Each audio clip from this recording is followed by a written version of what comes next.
nakabili tayo ng Hayes sa Music Manila. Una ay gumana.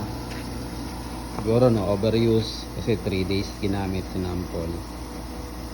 Nasira yung ano niya, yung capacitor. Tinry kong palit yung sa washing machine, hindi parehas pala yung ano niya, microfarad niya, kaya hindi gumana.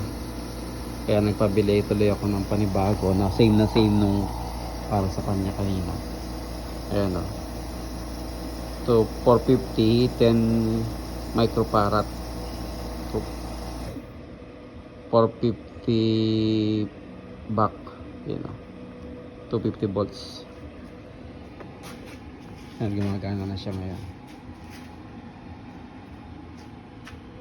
Nagkaroon pa tayo ng free na high stage. Ginawa natin la mesa. Pag gumagawa tayo, yan na yung mesa natin. Ganda ng stage. Isa sa kanya, walang uga.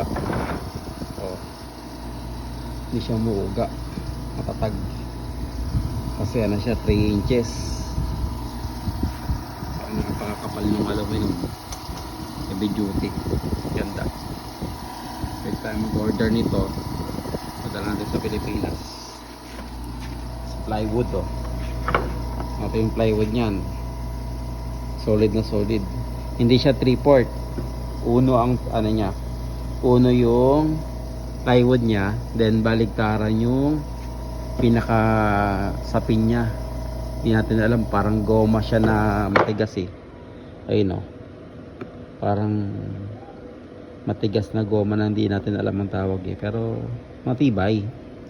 Kahit kalkalin mo siya ng cutter matigas siya at matulis baga kung nakahilis ka, rampa ka sa stage, hindi ka mangamba na dumulas kasi ang gaspang niya sobra gaspang. Perfect to sa pang modeling, mga staging, indoor outdoor. Ang size niya 2 feet, 2.5 saka 4 feet.